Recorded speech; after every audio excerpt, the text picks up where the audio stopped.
ketiga saya mau sampaikan, Allahmu, Allah kita bukan hanya Allah yang baik, tetapi Allah yang jahat. Ada amin? Hah? Ada amin? Loh, kayak apa sih? Kalau saya tanya kepada saudara, apakah Allah yang saudara sembah adalah Allah yang baik? Amin? Amin. Yang kedua, apakah Allah yang saudara dan saya sembah, Allah yang di dalam nama Tuhan Yesus adalah Allah yang jahat? Pasti kata amin. Karena saudara memahami firman Tuhan, memahami Alkitab mungkin cuma separuh. Kenapa saya katakan demikian? Kalau kita membaca di dalam Ulangan 11, 26 sampai 28, begini firman Tuhan. Lihatlah, aku memperhadapkan kepadamu pada hari ini berkat dan kutuk. Berkat apabila kamu mendengarkan perintah Tuhan Allahmu yang kusampaikan kepadamu hari ini, dan kutuk jika kamu tidak mendengarkan perintah Tuhan Allahmu dan menyimpang dari jalan yang kuperintahkan kepadamu pada hari ini dengan mengikuti Allah lain yang tidak kamu kenal. Saudara yang dikasih Tuhan, kalau kita lihat di ayat ini, ada berkat, ada blessing, ada curse. Ada berkat, ada kutuk. Artinya di sini, saudara, Tuhan tidak segan-segan memberi hukuman.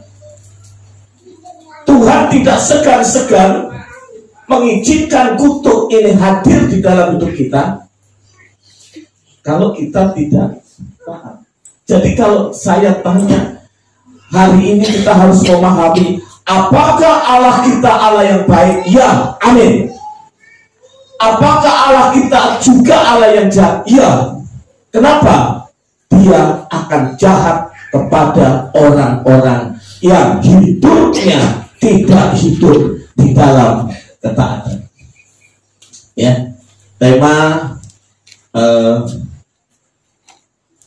tahun ini kita belajar mengenai kedalaman iman. Ya, dengan dalamnya iman kita diupayakan, diharapkan kita sebagai orang-orang yang mengenal Yesus sebagai Tuhan dan Juru Selamat, memahami, mengenal Tuhan tidak setengah-setengah, tetapi sepenuhnya. Saudara, seperti yang saya katakan, pada umumnya orang mengaminkan, kalau ditanya Allah itu baik, mengaminkan semua. Tapi kalau ditanya apakah Allah itu jahat, dia nggak akan mengaminkan. Tak seorang pun mengaminkannya. Ya. Itu sebabnya pagi ini saya mau sampaikan kepada saudara, memahami Allah hanya Allah yang baik, itu berarti kita hanya memahami setengahnya saja. Ayat Ulangan 11:26 dikatakan, lihatlah, aku memperhadapkan kepadamu berkat dan kutuk. Ya, ada berkat, ada kutuk. Jadi kalau Allah kita itu Allah yang baik, gak mungkin kita dikutuk. Ya, gak mungkin kita disediakan kutuk. Baik-baik saja. Salah ya gak apa-apa, begitu ya. Ya, dosa ya gak apa-apa, diberkati. Ya, hidup gak benar ya gak apa-apa. Oh, itu kan seperti itu kan. Ya. Tetapi Allah yang sudah saya sembah bukan Allah seperti itu. Kita menyembah Allah yang kasih, tetapi kita juga menyembah Allah yang adil. Makanya kenapa Tuhan Yesus itu, Allah mau menjadi manusia di dalam Yesus Kristus. Yesus mau berkorban bagi manusia, itu karena keadilan Tuhan. Allah itu kasih, Allah sangat mengasihi, tetapi karena dosa, Allah Allah tetap melakukan keadilannya. Semua orang yang berdosa akan dihukum. Tidak ada satupun orang yang bisa masuk ke dalam kerajaan surga. Itu sebabnya saudara, karena Allah mengasihi manusia, maka Allah menjadi manusia di dalam Yesus Kristus, mati di atas kayu salib, menebus dosa saudara dan saya. Mengikut Yesus bagi orang-orang yang punya kedalaman iman tidak hanya berhenti mempercayai bahwa Tuhan kita adalah hanya Allah yang baik. Kalau kita hanya memahami Tuhan itu Allah yang baik, maka tidak akan pernah muncul di dalam hati kita, tidak akan pernah muncul di dalam pikiran kita, tidak akan pernah muncul dalam sikap hidup kita untuk takut akan Tuhan. Ya, gak mungkin kita takut akan Tuhan kalau kita hanya bicara Allah yang baik. Allah yang baik, tapi juga Allah itu tidak segan-segan izinkan kejahatan, melakukan kejahatan, menghukum saudara dan saya, tatkala kita tidak hidup di dalam kebenaran. Saudara, saya mau sampaikan Allah itu subjek, jangan dijadikan objek. Berapa banyak manusia yang hidupnya tidak dalam imannya, Allah itu hanya sekedar objek. Kenapa dikatakan Allah, kenapa banyak orang menganggap Allah itu objek? Karena kembali tidak punya kedalaman iman. Dalam pikirannya hanya berkata Allah itu baik, baik, baik. Makanya dalam pikirannya juga, dalam doanya selalu berkata, Tuhan, aku mau Kau berkati aku mau Kau pelihara hidupku. Salah? Nggak salah.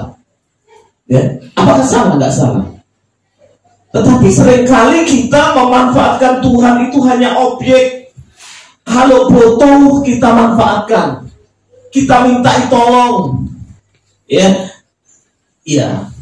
Saya sering sama Pak Wilopo punya istilah yang mungkin kontroversi. Ya, kita sering menganggap Tuhan itu tidak ubahnya seperti apa? WC, toilet. Kenapa? Kalau kita punya masalah sakit perut atau ada urusan perut, datang ke toilet. Ya, nggak mungkin kita tidur di toilet sering-sering ke toilet, nggak mungkin. Nah, saudara, seringkali kita itu kita anggap Tuhan itu seperti itu. Kenapa? Kita hanya mau datang kepada Tuhan, kita hanya mau menghadap Tuhan, kita hanya mau beribadah kepada Allah. Kalau ada masalah, menemui Tuhan. Kalau ada persoalan, menemui Tuhan. Kalau ada pergumulan, itu sebabnya seringkali mereka menganggap Tuhan itu hanya objek, bukan subjek.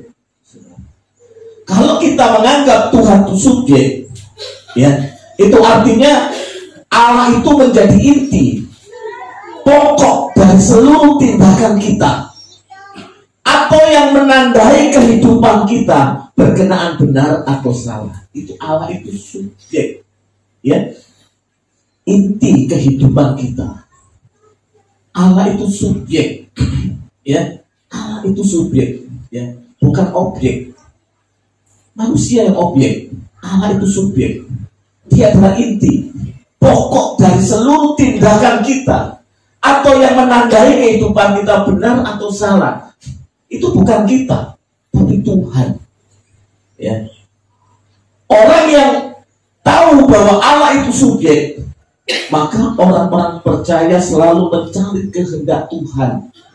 Ya, mencari kehendak Tuhan, mencari kehendak Tuhan, dan mengupayakan diri bagaimana saya harus benar di hadapan Tuhan.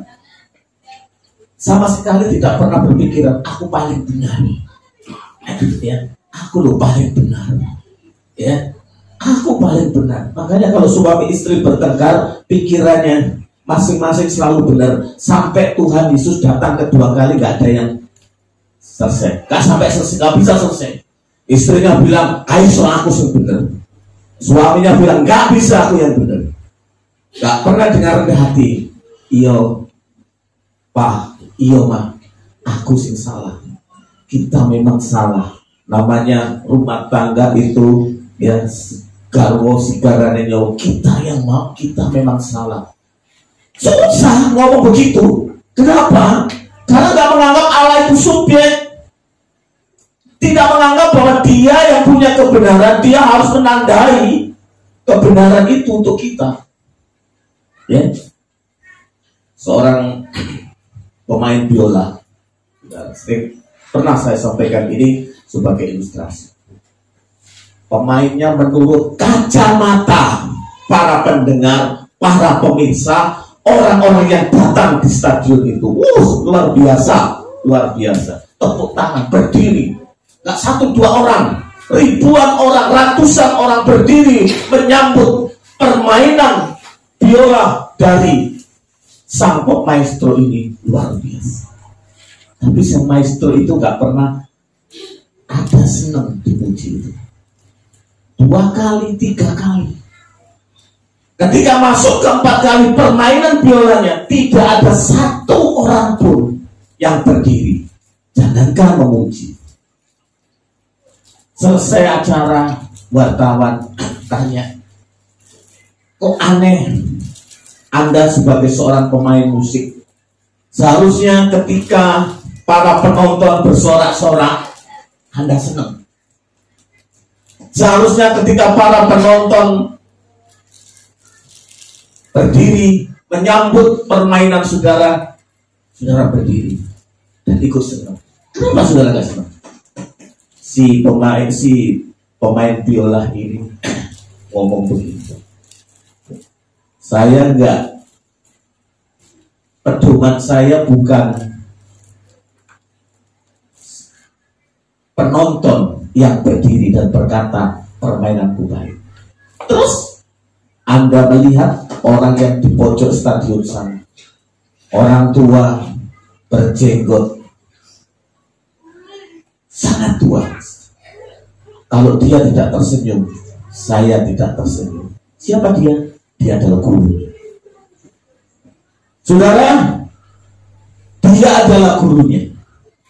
Bagi sang pemain biola ini, pemain musik ini, dia subjeknya. Ya, dia itu subjek, dia yang harus menilai hidupnya, menilai permainannya, benar atau tidak. Ya, hidup kita yang menilai itu Tuhan. Dia adalah inti kehidupan kita. Soal berkat, mau pikirin. Kalau Tuhan sudah berkata kamu benar, kamu taat, kamu baik, soal berkat jangan dipikirin. Ya, manusia sering terlampau takut tidak diberkati. Makanya banyak orang yang mengaku percaya Yesus masih khawatir. Tapi orang-orang yang percaya Yesus sungguh-sungguh, ya, punya kedalaman iman sungguh-sungguh, saya percaya dia tidak akan pernah takut menghadapi hidup kita. Allah kita adalah Allah Yesus. Allah kita adalah subjek, ya. Dia itu subjek. Dia pemilik kebenaran. Dia yang menjadi inti pokok dari seluruh tindakan kita. Kita harus mencari perkenannya, saudara. Ya. Bukan dia yang kita jadikan objek. Ya. Bukan dia yang kita jadikan objek. Kita minta, mohon dan sebagainya. Gak salah, gak. Tapi seringkali dia hanya menerima permohonan kita saja. Tapi kita yang menaikkan permohonan kita kepadanya sama sekali belum menyenangkan dia. Saudara, firman Tuhan katakan ini, lihatlah, aku memperhadapkan kepadamu pada hari ini berkat dan kutuk. Kata lihatlah. Kalau dalam bahasa aslinya, saudara, ini Tuhan mau katakan demikian. Hei, umatku, pertimbangkan benar-benar begitu. Ya, perhatikan benar-benar, pertimbangkan pertimbangkan. Hari ini aku menghadapkan kepadamu berkat dan kutuk. Hari ini aku memperhadapkan kepadamu berkat dan kutuk. Kenapa Tuhan memperhadapkan berkat dan kutuk? Kok tidak hanya memperhadapkan berkat saja? Artinya Tuhan gak menutup mata dosa kita. Tuhan tidak pernah menutup mata dosa kita. Ya, Tuhan gak pernah menutup mata. Sangat tidak pernah menutup mata akan dosa-dosa kita. Ya, gak pernah menutup mata. Sama, Tuhan juga gak menutup mata ketika saudara dan saya layak diberkati. Tuhan juga gak menutup mata dosa-dosa kita. Orang seringkali menutup mata. Kita ini punya apa? Kebiasaan menutup mata atas dosa-dosa kita dengan bahasa yang lebih lembut. Jenengi menungso, kan demikian ya. Namanya manusia. Tuhan gak pernah begitu. Justru kamu manusia yang percaya, manusianya Allah, ya, anak-anak Allah.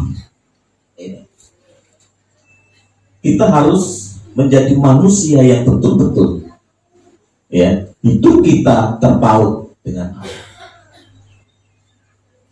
Saudara, kenapa sih kita menyebut Allah itu Bapa? Dalam doa Bapa kami yang di surga, kuduskanlah namamu. Kenapa Bapa?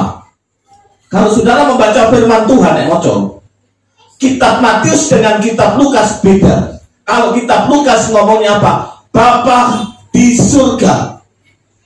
Kalau Matius bilang Bapa kami di surga.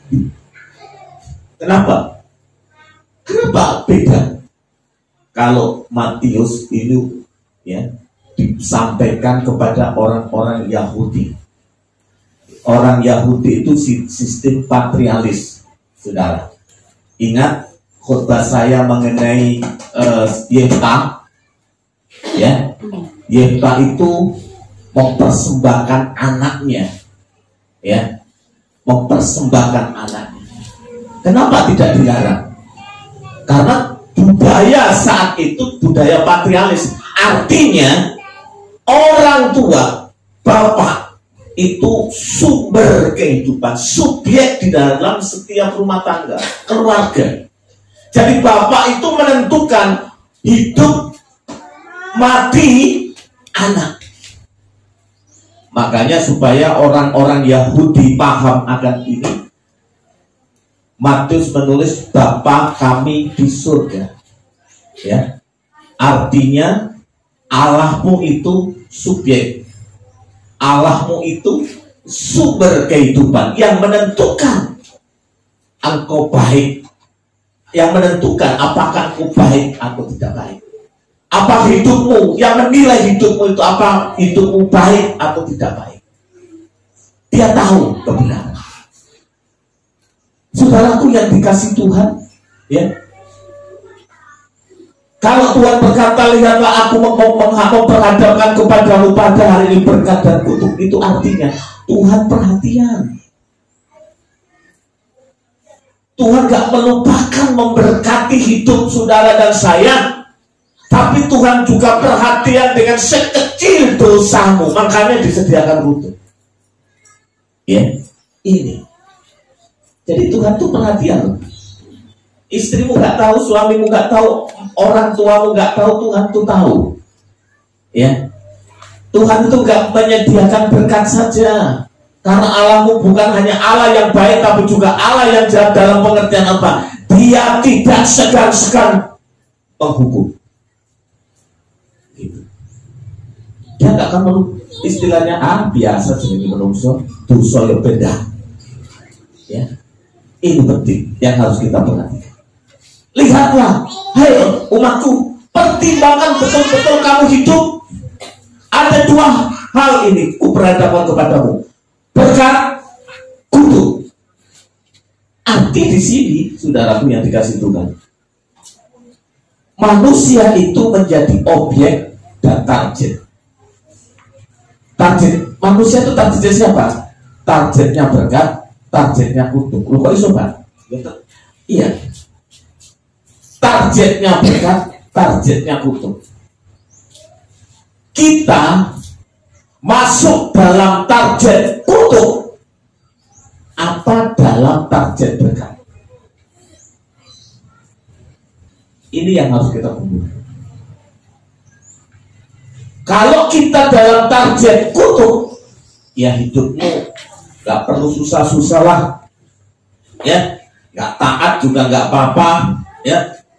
Yang penting kita punya agama, begitu, ya. Jangan susah-susah baca Alkitab, jangan susah-susah hidup benar, ya. Kenapa? Nanti pasti itu kita akan menjadi target kutuk. Oh, ini pilihan loh. Makanya tadi dikatakan, lihatlah, pertimbangkan. Ayo pertimbangkan. Orang Israel pertimbangkan. Hari ini juga saya mau sampaikan, ayo orang-orang PKS yang hadir hari ini pertimbangkan. Berkat atau kutuk? Kalau berkat, berarti kita hidup dalam ketaatan, mentaati Allah, mencintai Allah, saudara. Mentaati Allah, mengasihi Allah sungguh-sungguh, ya. Berkat apabila kamu mendengarkan. Lupa aku suruh ngomong, Pak. Aku ratuli kok, ya. Khotbah Pak Esi Ustaz, Jumat tak rungokno, Rebo tak rungokno, ya. Minggu tak rungokno. Aku ratuli krungu, ya. Dan mau BKS kalau sih bilang kok, Pak. Tapi ingat saudara, mendengar itu dari kata ini sama. Apa sama? Mendengar dengan cerdas. Artinya mendengar dengan cerdas apa? Ketika kau mendengar, itu kau firman Tuhan, ini janji Tuhan, ini perintah Tuhan. Orang yang cerdas memilih taat. Itu artinya, ya. Bukan hanya mendengar krungu kepiren, tidak, ya. Kalau cuma syaratnya wong krungu, gak ono umat Tuhan dikutuk, gak ono umat Tuhan dihukum.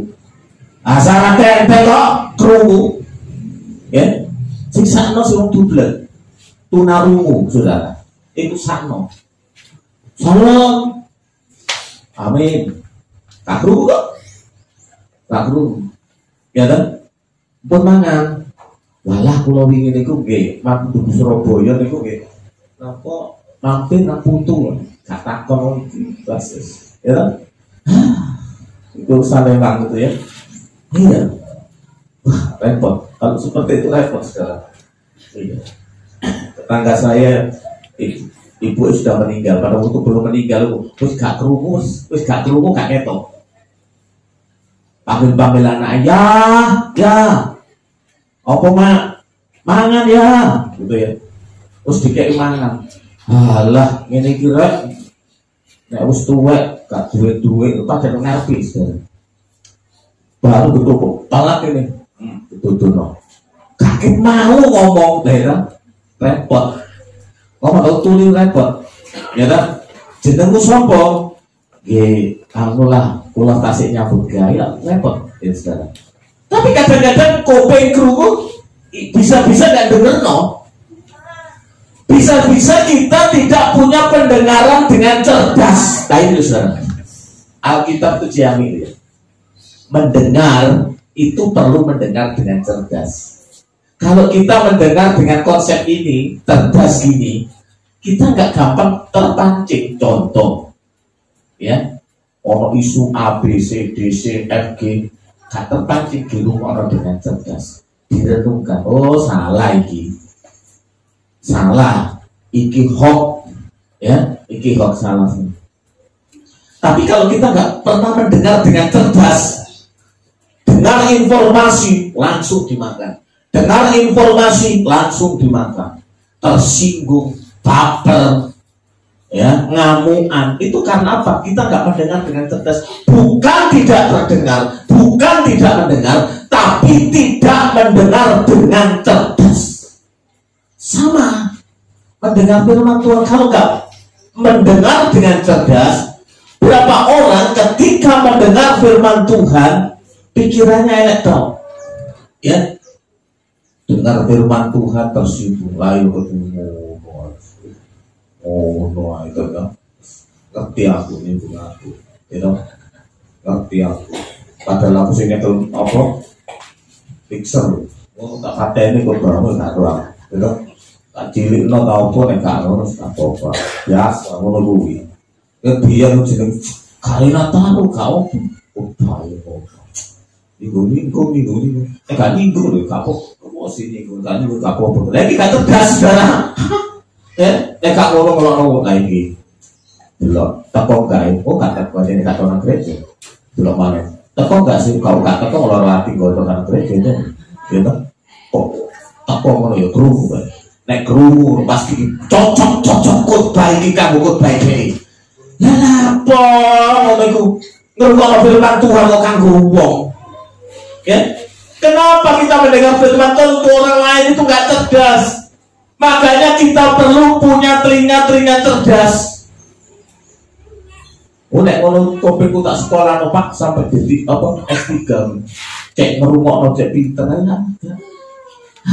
Kadang-kadang gelare gede koplak yo akeh, gelare akeh koplak yo akeh. Ya sekolah yo koplak akeh. Jadi koplak itu bukan karena sekolah, bukan karena goblok, intelek, bukan, tapi mendengar dengan cerdas. Ini berhubungan dengan kedalaman iman. Iya, kedalaman iman.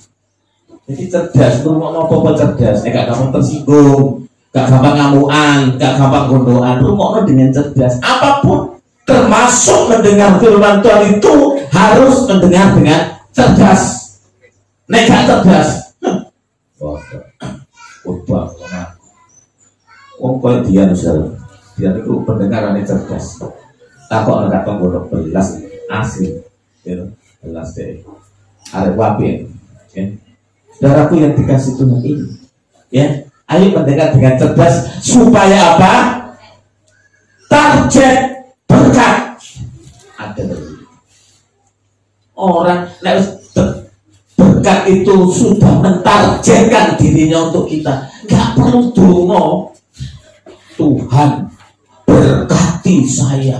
Apa? Ya, berkati hidupku Tuhan, berkati pekerjaanku, berkati. Aja ngono. Saya gak pernah doa minta berkat, itu gak pernah saudara. Tapi bagaimana mengupayakan diri saya sendiri untuk bisa menjadi target berkat. Ya. Nek wis jadi targetnya bukan enak saudara.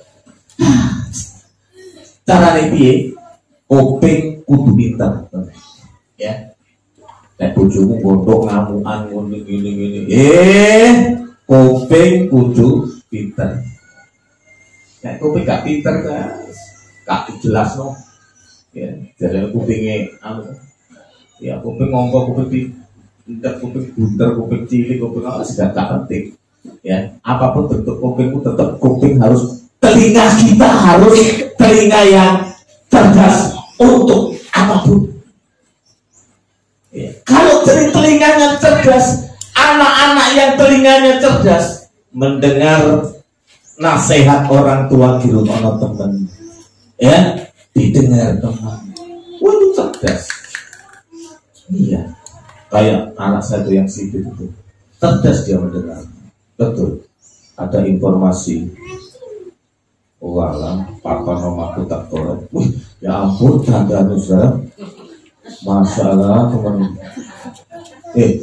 Yo saya yo, aku nih jeding ngono paling aku. Yo beol, yo keramas semua yo, keramas, yo atus ngono yo. Kira-kira 30 menit yo, teman. Foto seneng. Lah ngono ku ya. Lawang itu sih di kamar lu rumah dadan udah gitu, aduh budak atau orang ke meripat tuh kalau kete kok kete sih Pak duduk nggak apa wedak modelannya aku sih baru ini saudara ono wedak kayak kete aduh Gak ngono niku mereknya apa kalau wis gak urusan. Anak saya angel-angel, teman. Angel-angel. Tapi cerdas deh. Pak Derajat sampai Bu Anastasia Rawu. Pak, ya. Pimpin ujian Yongki turun teko sira tak lemes. Menyembangi koyo menyembangi kerja ngono tapi pikiran akhir turun teko rek. Bapak Ibu yang dikasih Tuhan, nah ini. Tapi ingat, berkat pun, nah ini bisa menjadi kutuk. Ya, berkat pun bisa menjadi kutuk.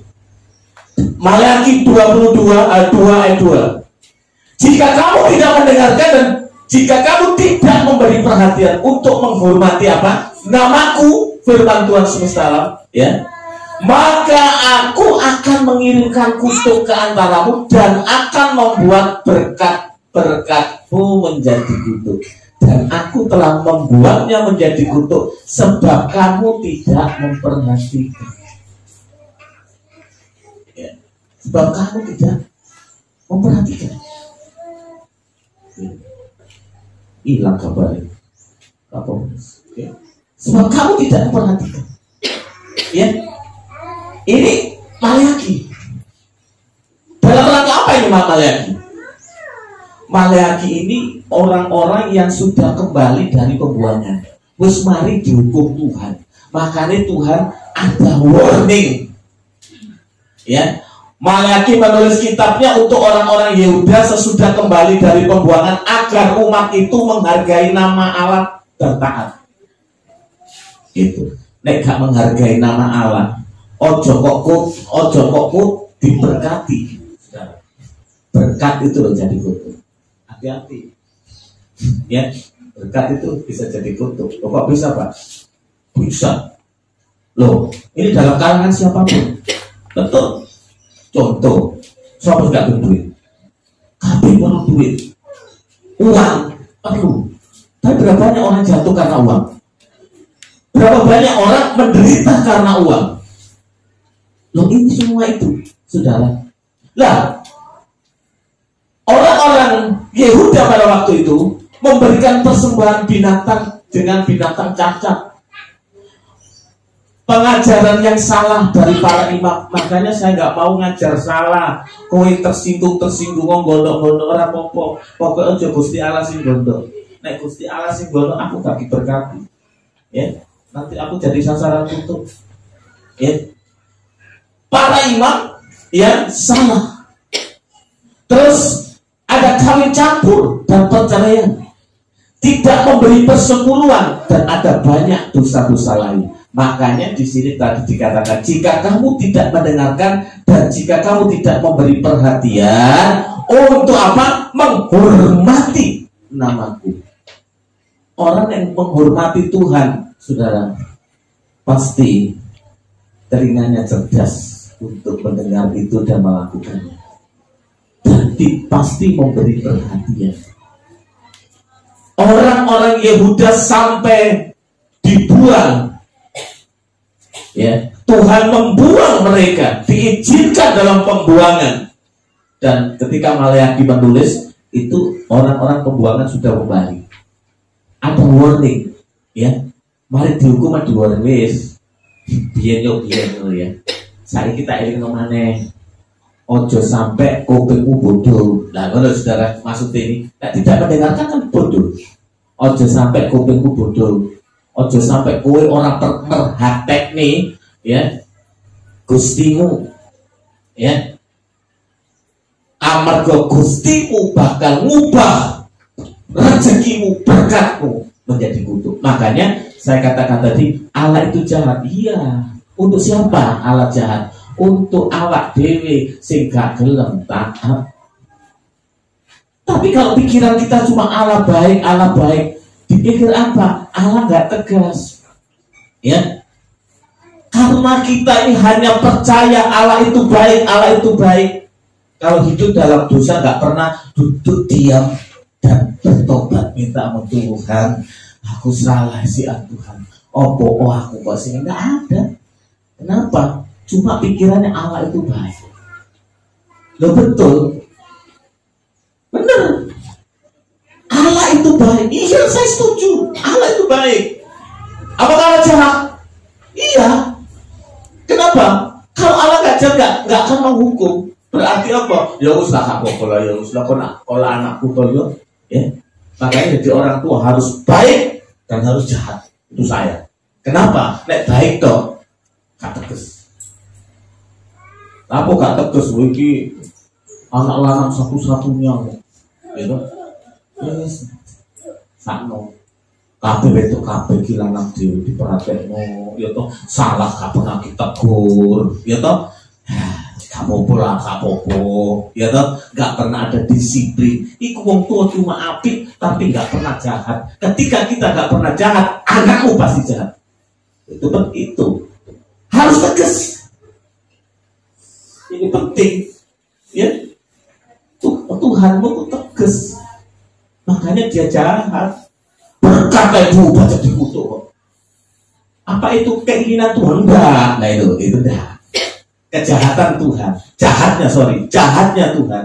Karena engkau yang jahat, maka Tuhan juga jahat. Makanya ojo jahati Tuhan. Orang taat. Oh, enak. Taat itu enak. Saudara, taat itu enak. Taat itu dibolak-balik lagi, putar-putar. Ya sih tetap. Akhirnya saya mau sampaikan bahwa Allah jahat kepada kita yang tidak taat. Ingat, kita menjadi target kutuk tatkala tidak taat kepada Allah, ya toh. Kita akan diberkati tatkala kita taat, ya. Kita akan taat. Kita akan menjadi target kutuk tatkala taat kepada Allah bukan lagi hal yang penting. Ini targetnya kutuk. Waspada. Jadi nek ono pasanganmu macam-macam, ingat lo ya, panahnya diarahkan ke kita itu panai sopo, dekat opo kutuk. Ya. Ini. Nek uripe gak taat lo berarti kupingmu goblok. Ojo bojomu digoblok-goblok wis ora. Mung ternyata bojomu digoblok. Kok niku ya goblok. Goblok. Lanang kok ngono. Gak ngono tak kudu. Lho, bojomu gak goblok kok bojomu ngerti mangan kok ngerti iso milih iwak kok iso milih opo. Ya toh? Lho iya, sampai iso milih awakmu sing iku ya karena bojomu pinter. Bener. Karena pinter. Siapa sih goblok? Kupinge. Jari siapa kita? Ya? Makanya kupingmu kudu podo-podo, ojo sampai kuduwe kuping goblok. Tak sekolah no ya terserah sekolah kuping, ya aja. Oh nek kono tak kei katon tak urek-urek lah, gak betul iku jenenge tublek. Tapi telinga yang mendengar harus cerdas. Apa? Oh iki firman Tuhan, tolonglah aku mau taat. Target berkat gitu. Nek ngrungokno firman Tuhan, kancane tok sing dipikiri, pendetane tok sing tersinggung-singgungi. Wis gak ngancam aku jare Alkitab ku ya. Target kutuk. Nah, makanya hari ini lihat, aku akan menghadapkan kepadamu kata Tuhan. Pertimbangkan. Mau berkat atau kutuk, terserah Anda. Tuhan Yesus memberkati. Mari kita berdoa.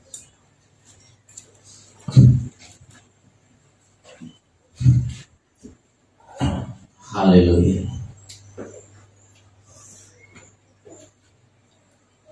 Terima kasih Tuhan. Renungkan sejenak firman Tuhan. Mungkinkah hari-hari ini kita hanya percaya bahwa Allah itu baik? Tidak salah. Tetapi untuk menambah rasa takut kita, ingatlah Allahmu itu Allah yang bisa melakukan hal jahat dengan menghukum, dengan mengutuk kita tatkala kita tidak hidup dalam ketaatan.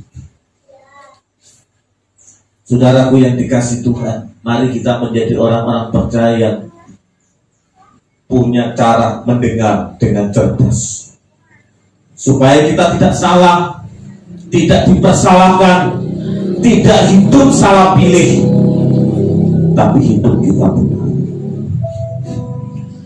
Bagi kita orang tua Kristen, tirulah Allahmu.